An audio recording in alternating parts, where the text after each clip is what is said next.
ಎಲ್ಲರಿಗೂ ನಮಸ್ಕಾರ ಆತ್ಮೀಯ ವೀಕ್ಷಕರೇ. ಈ ದಿನದ ಪಂಚಮಸಾಲಿ ಕನ್ನಡ ಜೊತೆ ಯೂಟ್ಯೂಬ್ ಚಾನಲ್ಗೆ ನಾನು ನಿಮ್ಮನ್ನ ಸ್ವಾಗತ ಮಾಡ್ತಾಯಿದ್ದೀನಿ.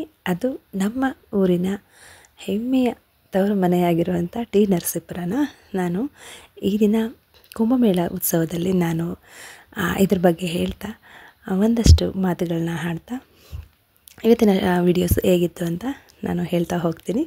ನೀವು ಕೂಡ ನೋಡ್ತಾ ಬನ್ನಿ ಅಂತ ಹೇಳ್ತಾ ಇವತ್ತಿನ ಲಾಗ್ನ ನಾನು ಸ್ಟಾರ್ಟ್ ಮಾಡ್ತಾಯಿದ್ದೀನಿ. ಹಾಗೆಯೇ ಯಾರೆಲ್ಲ ಸಬ್ಸ್ಕ್ರೈಬ್ ಮಾಡ್ಕೊಂಡಿಲ್ಲ ಅವರು ದಯವಿಟ್ಟು ಸಬ್ಸ್ಕ್ರೈಬ್ ಮಾಡ್ಕೊಂಡು ನೋಡಿ ಅಂತ ಹೇಳೋದಕ್ಕೆ ಇಷ್ಟಪಡ್ತೀನಿ. ಅದೇ ರೀತಿ ಪ್ಲೀಸ್ ಲೈಕ್ ಮಾಡಿ, ಶೇರ್ ಮಾಡಿ ಮತ್ತು ಕಮೆಂಟ್ ಮಾಡಿ ನಿಮಗೇನು ಅನಿಸುತ್ತೆ, ಹೇಗೆ ಅಭಿಪ್ರಾಯಗಳನ್ನ ದಯವಿಟ್ಟು ತಿಳಿಸಿ ಅಂತ ಹೇಳ್ತಾ, ಹೆಚ್ಚಿನ ವ್ಯೂವರ್ಸ್ಗಳು ಆದಷ್ಟು ಸಬ್ಸ್ಕ್ರೈಬ್ ಮಾಡ್ಕೊಂಡು ನೋಡಿ ನಮ್ಮಂಥವ್ರನ್ನ ಸಪೋರ್ಟ್ ಮಾಡಿ ಅಂತ ಕೇಳ್ಕೊತೀನಿ. ಪ್ಲೀಸ್ ಸಪೋರ್ಟ್ ಮಾಡಿ.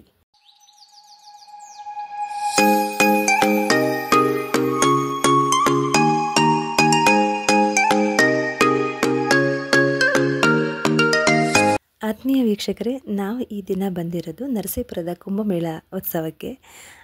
ಪ್ರತಿ 5 ವರ್ಷಕ್ಕೆ ಒಂದು ಸಲ ನಡೆಯುವಂಥ ಜಾತ್ರೆ ಅಂತ ಹೇಳ್ಬೋದು.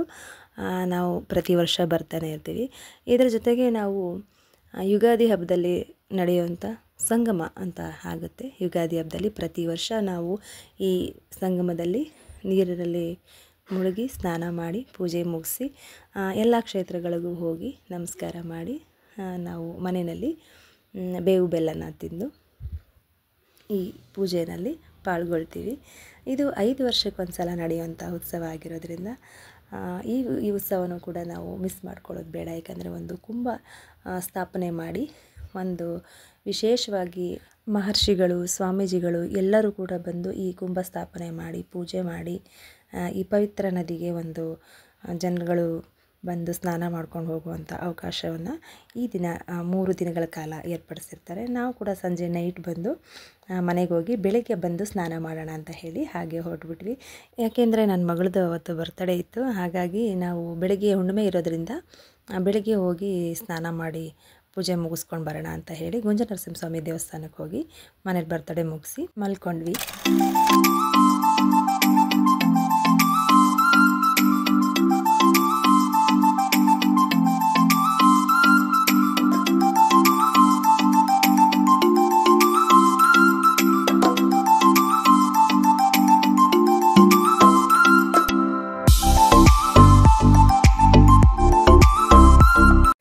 ಇದು ಮರುದಿನ ಬೆಳಗ್ಗೆದು ಲಾಗ್ ಆಗಿರುತ್ತೆ. ಇವತ್ತು ಹುಣ್ಣಿಮೆ ಇರೋದ್ರಿಂದ ತುಂಬ ವಿಶೇಷವಾದ ದಿನ ಅಂತ ಹೇಳಿ ನಾವು ಇವತ್ತು ಸ್ನಾನ ಮಾಡಿ ಪೂಜೆ ಮುಗಿಸೋಣ ಅಂತ ಬಂದ್ವಿ. ನಾನು ನಮ್ಮ ಫ್ಯಾಮಿಲಿ ಎಲ್ಲರೂ ಬರೋಣ ಅಂತ ಅಂದ್ಕೊಂಡಿದ್ವಿ. ಅವರು ಹಿಂದಿನ ದಿವಸನೇ ಎಲ್ಲ ಹೋಗಿ ಬಂದಿರೋದ್ರಿಂದ ನೀವೇ ಹೋಗಿ ಬನ್ನಿ ಅಂತ ಹೇಳಿದ್ರು. ನಮ್ಮ ಮನೆಯವ್ರಿಗೆ ಅರ್ಜೆಂಟ್ ಪ್ಲೈನಿಂಗ್ ಬಂದುಬಿಟ್ಟಿದೆ ಅಂತ ಹೇಳಿ ಅವರು ಮಿಸ್ ಆದರು. ಸೊ ನಾವು ಅಂದ್ಕೊಂಡ್ವಿ ನೆಕ್ಸ್ಟು ಯುಗಾದಿಗೆ ಬರ್ತೀವಲ್ಲ ಆವಾಗ ಅವರು ಸ್ನಾನ ಮಾಡ್ತಾರೆ ಅಂತ ಹೇಳಿಬಿಟ್ಟು ಇವಾಗ ನಾವು ಮಕ್ಕಳು ಎಲ್ಲ ಹೋಗಿ ಪೂಜೆ ಮುಗಿಸ್ಕೊಂಡು ಬರೋಣ ಅಂತ ಹೇಳಿ ಬಂದಿದ್ದೀವಿ. ಇಲ್ಲಿ ನೋಡ್ತಾ ಇರ್ಬೋದು ನೀವು, ಇದೇ ಟಿ ನರಸೀಪುರದ ಅಗಸ್ತ್ಯೇಶ್ವರ ದೇವಸ್ಥಾನದ ಮತ್ತು ಹಾಗೂ ಗುಂಜನರಸಿಂಹಸ್ವಾಮಿ ಎರಡೂ ಒಂದು ಅದ್ಭುತ ಕ್ಷೇತ್ರ ಅಂತ ಹೇಳ್ಬೋದು ಈ ದೇವಸ್ಥಾನ. ಇಲ್ಲಿ 2 ನೀರು ನದಿ ಹಾದು ಬರುತ್ತೆ. ಒಂದು ನದಿ ಬಂದು ಕಪಿಲಾ ನದಿ, ಅದು ಗುಂಜನರಸಿಂಹಸ್ವಾಮಿ ದೇವಸ್ಥಾನದ ಪಕ್ಕ ಹಾದು ಹೋಗುತ್ತೆ. ಮತ್ತೊಂದು ನದಿ ಬಂದು ಕಾವೇರಿ ನದಿ, ಅದು ಅಗಸ್ತ್ಯೇಶ್ವರ ದೇವಸ್ಥಾನದ ಪಕ್ಕ ಹಾದು ಹೋಗುತ್ತೆ. ಈ 2 ಕ್ಷೇತ್ರದ ನದಿ ಬಂದು ಒಂದು ಕಡೆ ಸೇರಿ ನದಿಗಳು 2 ಸಂಗಮ ಆಗುತ್ತೆ. ಮಧ್ಯದಲ್ಲಿ ಬಂದು ಸ್ಫಟಿಕ ಸರೋವರ ಅಂತ ಹೇಳಿ ಬಸವನ ಕಲ್ಲಿನ ವಿಗ್ರಹ ಇದೆ ಇಲ್ಲಿ ಮಧ್ಯದಲ್ಲಿ. ಇಲ್ಲಿ ನೀವು ನೋಡ್ತಾ ಇರ್ಬೋದು, ಕಾಣಿಸುತ್ತೆ ನಿಮಗೆ. ಈ ಕಡೆ ಇಲ್ಲಿ ನೋಡಿ ಮಧ್ಯದಲ್ಲಿ, ಇಲ್ಲಿ ನೋಡಿ ಮಧ್ಯದಲ್ಲಿ ಕಾಣಿಸ್ತಾ ಇದೆಯಲ್ಲ, ಅಲ್ಲಿ ಒಂದು ಪೀಠನ ಸ್ಥಾಪನೆ ಮಾಡಿ ಅಲ್ಲಿ ಕಳಶನ ಪೂಜೆ ಮಾಡಿ ಎಲ್ಲ ಕುಂಭ ಸ್ಥಾಪನೆ ಮಾಡ್ತಾರೆ. ಇದು 5 ವರ್ಷಗಳ ಒಂದ್ಸಲ ನಡೆಯುವಂಥದ್ದು. ನಾವು ಕಾಲೇಜು ಹೋಗುವಾಗ ಕೂಡ ನಮಗೂ ಕೂಡ ಇಲ್ಲಿ 101 ಮಕ್ಕಳ ಕೈಲಿ ಏನು ಹೇಳ್ತಾರೆ, ನಾವು ಕಳಶನ ತರಿಸಿ ಪೂಜೆ ಎಲ್ಲ ಮಾಡಿಸಿ ಒಂದು ತೇರನ್ನೆಲ್ಲ ಮಾಡಿಸಿ ತುಂಬ ವಿಜೃಂಭಣೆಯಿಂದ ಮಾಡ್ತಾಯಿದ್ರು. ಗೊತ್ತಿಲ್ಲ ಯಾಕೆ ಈ ಸಲ ತುಂಬ ಸಿಂಪಲ್ಲಾಗಿ ಮಾಡಿ ಮುಗಿಸಿದ್ರು ಅಂತ. ಯಾಕೆಂದರೆ ಏನು ನಾವು ಮಧ್ಯದಲ್ಲಿ ಕುಂಭ ಸ್ಥಾಪನೆ ಮಾಡ್ತಾರೋ, ನಾವು ಹೇಳ್ತೀವಲ್ಲ ಸ್ಫಟಿಕ ಸರೋವರದ ಮಧ್ಯದಲ್ಲಿ 2 ನದಿ ಸೇರುವ ಮಧ್ಯದಲ್ಲಿ ಇಲ್ಲಿ ಸ್ಟೇಜ್ ಮಾಡಿ 2 ಆ ಕಡೆ ಈ ಕಡೆ ನದಿ 2 ಕಡೆಗೂ ನಡೆದು ಬರೋ ಹಾಗೆ ಭಕ್ತಾದಿಗಳಿಗೆಲ್ಲರಿಗೂ ಅವಕಾಶ ಮಾಡಿಕೊಡ್ತಾರೆ. ಅವರು ಸ್ಥಾಪನೆ ಏನು ಮಾಡಿರ್ತಾರೆ ಕುಂಭ ಸ್ಥಾಪನೆ ಅಲ್ಲಿ ನಾವು ಪೂಜೆ ಮಾಡಿಸಿ ಪ್ರದಕ್ಷಿಣೆ ಮಾಡಿಕೊಂಡು ಬರುವಂಥದ್ದಾಗಿರುತ್ತೆ. ಈ ಸಲ ಏನು ಮಾಡಿದ್ದಾರೆ ಎಲ್ಲ ಪ್ರತಿಯೊಬ್ಬರು ಸ್ನಾನ ಮಾಡಿಕೊಂಡು ಹಾಗೆ ಹೋಗೋದು. VIP ಗಳಿಗೆ ಮಾತ್ರ ಅವಕಾಶ ಕೊಟ್ಟಿದ್ದಾರೆ. ಯಾರು ವೀಡಿಯೋಸ್ ಮಾಡ್ತಾರೋ ಅಂದರೆ ಟಿ ವಿ ಚಾನಲ್ನವ್ರು ಇರ್ತಾರೋ ಅಂಥವ್ರಿಗೆ ಮಾತ್ರ ಒಂದು ಅವಕಾಶಗಳನ್ನ ಕೊಟ್ಟಿದ್ದರು. ಭಕ್ತಾದಿಗಳು ಯಾರಿಗೂ ಕೂಡ ಅವಕಾಶ ಕೊಡಲಿಲ್ಲ. ನಾವು ಕೂಡ ತುಂಬ ಹೊತ್ತು ತನಕ ವೆಯ್ಟ್ ಮಾಡಿದ್ವಿ ಅಲ್ಲಿ ಬಿಡ್ತಾರೇನೋ ಅಂಥೇಳಿ. ಯಾಕೆಂದರೆ ತೆಪ್ಪಗಳಾಗಿರ್ಬೋದು ಅಥವಾ ಬೋಟ್ ಆಗಿರ್ಬೋದು ಆ ವ್ಯವಸ್ಥೆ ಇದ್ದರೂ ಕೂಡ ಜನಗಳಿಗೆ ಹೋಗುವಂಥ ದರ್ಶನ ಮಾಡುವಂಥ ಅವಕಾಶ ಕೊಡಲಿಲ್ಲ. ಮುಂಚೆ ಎಲ್ಲ ಅಲ್ಲಿಗೆ ಹೋಗಿ ಪ್ರದಕ್ಷಿಣೆ ಹಾಕಿ ಬರೋ ಅಂಥ ಒಂದು ವ್ಯವಸ್ಥೆ ಇತ್ತು. ಇನ್ನೂ ನಾವೇನು ಅಲ್ಲಿ ನೋಡ್ಕೊಳ್ಳೋವಂಥ ಸಿಬ್ಬಂದಿಗಳಿಗೆಲ್ಲ ಒಂದು ಸಲ್ಯೂಟ್ ಹೇಳ್ಬೋದು. ಏನು ಯಾವುದೇ ತೊಂದರೆ ಆಗಬಾರ್ದು ಅಂತ ಹೇಳಿ ತುಂಬ ದೂರದಷ್ಟು ಹೋಗಿ ಮುಳುಗಿ ಅನಾಹುತಗಳಾಗಬಾರ್ದು ಅಂತ ಹೇಳಿ ಅಲ್ಲೆಲ್ಲ ಪ್ರೊಟೆಕ್ಟ್ ಮಾಡ್ತಾಯಿದ್ರು. ಅದು ತುಂಬ ಖುಷಿ ಆಯಿತು ಕೂಡ.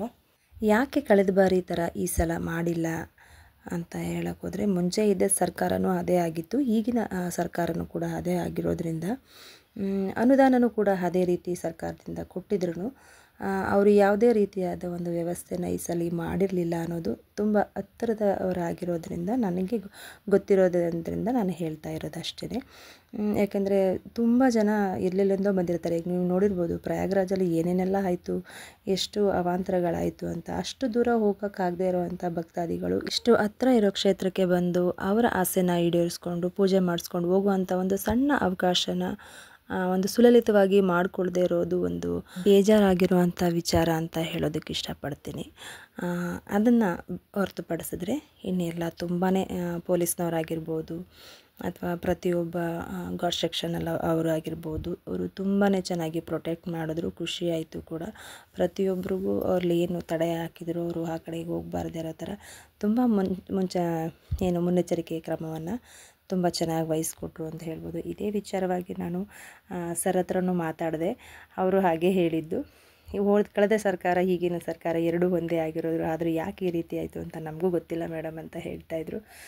ಸೊ ಪ್ರತಿಯೊಬ್ಬರಿಗೂ ಅದೇ ತಲೆಯಲ್ಲಿ ಯೋಚನೆ ಓಡ್ತಾ ಇರುತ್ತೆ, ಏನೂ ಮಾಡೋಕ್ಕಾಗೋದಿಲ್ಲ. ಹಾಗಂತ ಹೇಳಿ ಬರೋ ಭಕ್ತಾದಿಗಳು ಯಾರೂ ನಿಲ್ಲಿಸೋದಿಲ್ಲ, ಬರ್ತಾ ಇರ್ತಾರೆ, ಪೂಜೆ ಮಾಡಿಸ್ಕೊಳ್ತಾ ಹೋಗ್ತಾ ಇರ್ತಾರೆ. ಏನು ಖುಷಿ ಅಂದರೆ ಒಂದು ಪ್ರತಿ 5 ವರ್ಷಕ್ಕೆ ಒಂದು ಸಲ ನಡೆಯೋದ್ರಾಗಿರೋದ್ರಿಂದ ಒಂದು ವಿಶೇಷವಾಗಿ ಮಾಡಿದ್ರೆ ಜನಗಳಿಗೂ ಕೂಡ ತುಂಬ ಖುಷಿ ಆಗುತ್ತೆ, ಇಷ್ಟ ಆಗುತ್ತೆ. ಸಾಮಾನ್ಯ ಜನಗಳು ನಾವು ಅಲ್ಲಿ ಹೋಗಿ ಕುಂಭ ಸ್ಥಾಪನೆನ ನಾವು ವೀಕ್ಷಿಸಿದ್ವಿ ಅನ್ನೋ ಒಂದು ಖುಷಿ ಕೂಡ ಇರುತ್ತೆ ಅಂತ ಈ ವಿಚಾರವಾಗಿ ಬೇಜಾರಾಯಿತು. ಆದರೂ ಈ ಬೇಜಾರಿನಲ್ಲಿ ಒಂದು ಖುಷಿ ವಿಚಾರ ಏನಂತಂದರೆ, ಯಾರೋ ಒಬ್ಬರು ಅಲ್ಲಿಗೆ ಹೋಗೋಕ್ಕಾಗದಿದ್ದವರು ಇಲ್ಲೇ ಕಳಶ ಇಟ್ಟು ಪೂಜೆ ಮಾಡಿ ನಮಗೆ ಆ ಕಳಶ ಸ್ಥಾಪನೆನ ಇಲ್ಲೊಂದು ನೋಡೋವಂಥ ಅವಕಾಶನ ಕೊಟ್ಟರು. ನನಗಂತೂ ಸಿಕ್ಕಾಬಿಟ್ಟೆ ಖುಷಿ ಆಯಿತು. ಸೊ ಇಲ್ಲೇ ನಮಸ್ಕಾರ ಮಾಡಿ ನಾವು ಪೂಜೆನೆಲ್ಲ ಮುಗಿಸ್ಕೊಂಡು ಅವರು ಏನು ಬಾಗಿನ ಕೊಟ್ಟರು ಅವರು ತಗೊಂಡು ನಾವು ದೇವ್ರ ದರ್ಶನ ಮಾಡೋದಕ್ಕೆ ಅಂತ ಹೊರಟ್ವಿ.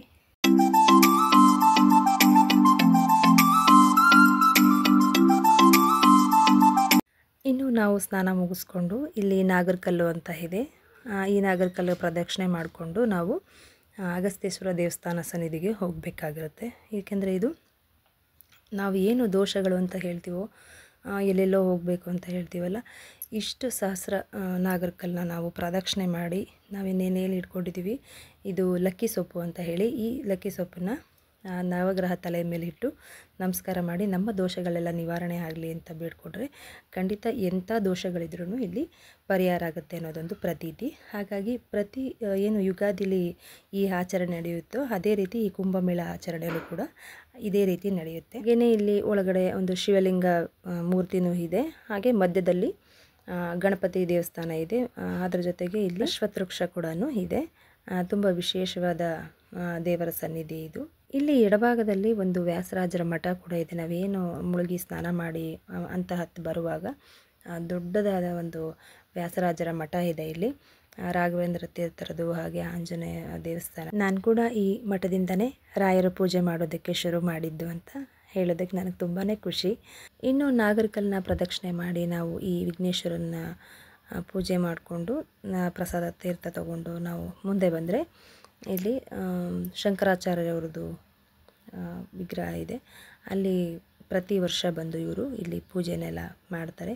ತಾಯಿ ಶಾರದಾ ದೇವಿ ಪರಮೇಶ್ವರಿ ಅವತಾರದಲ್ಲಿ ಇಲ್ಲಿ ಇರೋದ್ರಿಂದ ನಾವು ಸಣ್ಣದಾಗಿ ಒಂದು ಅರ್ಚನೆ ಮಾಡಿಸಿದ್ವಿ.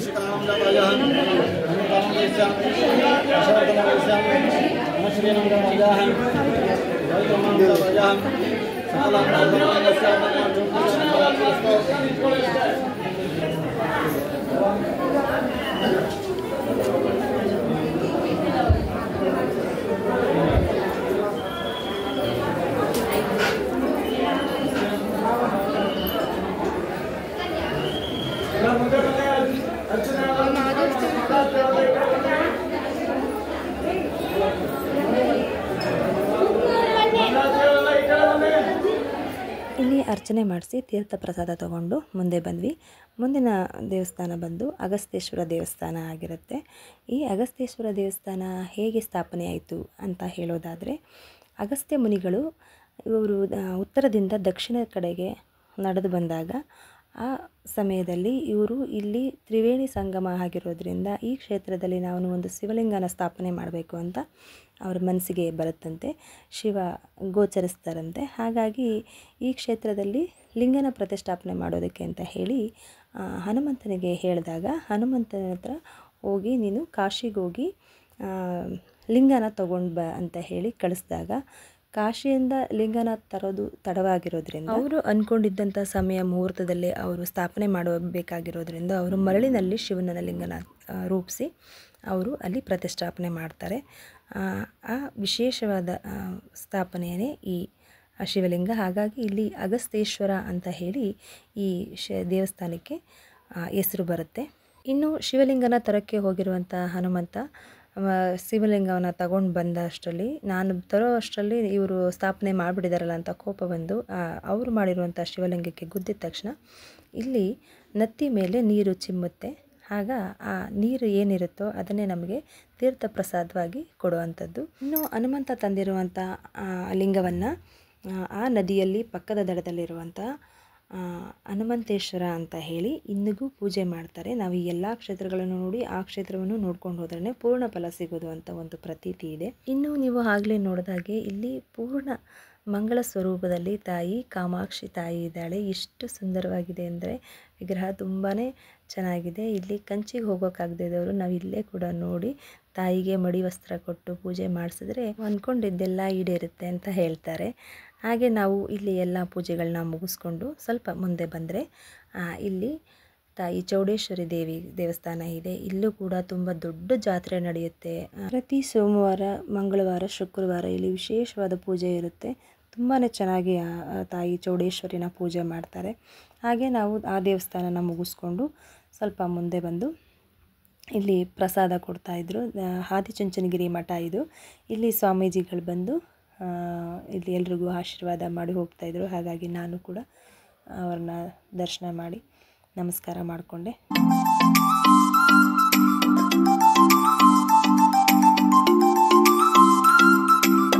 ಆದಿಚುಂಚನಗಿರಿ ಸಮುದಾಯ ಭವನ, ಇಲ್ಲಿ ಎಷ್ಟೋ ಮದುವೆ ಕಾರ್ಯಗಳು ನಡೆದಿದೆ. ತುಂಬ ದೊಡ್ಡದಾದ ಛತ್ರ ಇದು. ತುಂಬ ಕಡಿಮೆ ಬಜೆಟಲ್ಲಿ ಖುಷಿಯಾಗಿ ಮದುವೆ ಮಾಡ್ಕೊಂಡು ಹೋಗ್ಬೋದು ಅಂಥ ಒಂದು ಸುವರ್ಣ ಅವಕಾಶ ಇರುವಂಥ ಒಂದು ಆದಿಚುಂಚನಗಿರಿ ಸಮುದಾಯ ಭವನ ಇದು. ಇಲ್ಲಿ ಅನ್ನದಾಸೋಹ ನಡೀತಾ ಇತ್ತು. ಎಷ್ಟು ಜನಸಾಗರ ಅಂದರೆ ಪ್ರಸಾದ ಮಾಡ್ತಾನೆ ಇದ್ದರು. ಒಬ್ಬೊಬ್ಬರಿಗೆ ಒಂದೊಂದು ವೆರೈಟಿ ಪ್ರಸಾದಗಳು ಹಾಗಾಯಿತು. ಪೊಂಗಲ್ ಖಾಲಿ ಆದ ತಕ್ಷಣ ಬಾತ್ ಮಾಡ್ತಾರೆ, ಬಾತ್ ಮಾಡಿದ ತಕ್ಷಣ ಪುಳಿಯೋಗರೆ ಮಾಡ್ತಾರೆ. ಯಾರಿಗೂ ಇಲ್ಲ ಅನ್ನೋ ಹಾಗಿಲ್ಲ, ಆ ರೀತಿ ಇತ್ತು. ಪ್ರಸಾದ ಅಂತೂ ತುಂಬ ಚೆನ್ನಾಗಿದ್ದು. ನಾವು ಸುತ್ತಾಡ್ಕೊಂಡು ಬಂದಿರೋದಕ್ಕೂ ಅದಕ್ಕೂ ಒಳ್ಳೆ ಊಟ ಆಯಿತು. ಇನ್ನು ಮಕ್ಕಳಿಗೆ ಏನೇನು ಬೇಕೋ ಅದನ್ನೆಲ್ಲ ತೊಗೊಂಡು ಅವರು ಕೂಡ ತಿಂದು ತಿರುಗಾಡಿಕೊಂಡು ನಾವು ಮನೆ ಸೇರೋದಕ್ಕೆ ಹೊರಟ್ವಿ. ಆದರೆ ಇಲ್ಲಿ ನಾನು ಒಂದು ವಿಚಾರ ನಿಮಗೆ ಹೇಳಲಿಲ್ಲ. ಅಗಸ್ತೇಶ್ವರ ಸ್ವಾಮಿ ದೇವಸ್ಥಾನದ ಬಗ್ಗೆ ಹೇಳಿದೆ, ನಿಮಗೆ ಗುಂಜ ನರಸಿಂಹಸ್ವಾಮಿ ದೇವಸ್ಥಾನದ ಬಗ್ಗೆ ಹೇಳಲಿಲ್ಲ. ಯಾಕೆಂದರೆ ನಾನು ನೈಟ್ ಶೂಟ್ ಮಾಡಿರೋದ್ರಿಂದ ಅದ್ರ ಬಗ್ಗೆ ನಿಮಗೆ ಹೆಚ್ಚಾಗಿ ಹೇಳೋದಕ್ಕಾಗಲಿಲ್ಲ. ಕಾಶಿ ಕ್ಷೇತ್ರಕ್ಕಿಂತ ಒಂದು ಗುಲಗಂಜಿ ಗಾತ್ರದಷ್ಟು ತೂಕ ಜಾಸ್ತಿ ಈ ಕ್ಷೇತ್ರದಲ್ಲಿ ಪುಣ್ಯ ಲಭಿಸೋದ್ರಿಂದ ಈ ದೇವರಿಗೆ ಗುಂಜ ನರಸಿಂಹಸ್ವಾಮಿ ದೇವಸ್ಥಾನ ಅಂತ ಹೆಸರು ಬಂದಿರೋದು. ಹಾಗಾಗಿ ಈ ಕ್ಷೇತ್ರ ಆಗಿರ್ಬೋದು, ಈ ಅಗಸ್ತೇಶ್ವರ ದೇವಸ್ಥಾನ ಆಗಿರ್ಬೋದು, ಈ ನಾವು ಹೊಳೆಯಲ್ಲಿ ಮಿಂದಿರುವಂಥ ನದಿ ತೀರ ಆಗಿರ್ಬೋದು, ಎಲ್ಲಕ್ಕೂ ವಿಶೇಷ. ಯಾರೆಲ್ಲ ಈ ಕುಂಭಮೇಳನ ಮಿಸ್ ಮಾಡ್ಕೊಂಡಿದ್ದೀರೋ ಅವರೆಲ್ಲ ಯುಗಾದಿಗೆ ಬಂದು ಈ ಕ್ಷೇತ್ರದಲ್ಲಿ ಈ ನದಿಯಲ್ಲಿ ಸ್ನಾನ ಮಾಡಿ ಪೂಜೆ ಮಾಡಿ ಪುಣ್ಯವನ್ನು ಲಭಿಸ್ಕೊಳ್ಳಿ ಅಂತ ಹೇಳ್ತಾ ಇವತ್ತಿನ ಈ ಲಾಗ್ ನಿಮಗೆ ಇಷ್ಟ ಆಗಿದೆ ಅಂತ ಅಂದ್ಕೊಳ್ತೀನಿ. ಇಷ್ಟ ಆಗಿದರೆ ಲೈಕ್ ಮಾಡಿ, ಶೇರ್ ಮಾಡಿ, ಕಮೆಂಟ್ ಮಾಡೋದನ್ನು ಮರಿಬೇಡಿ. ಸಬ್ಸ್ಕ್ರೈಬ್ ಆಗಿ ಅಂತ ಹೇಳ್ತಾ ಎಲ್ರಿಗೂ ಧನ್ಯವಾದಗಳು. ಒಳ್ಳೆಯದಾಗಲಿ.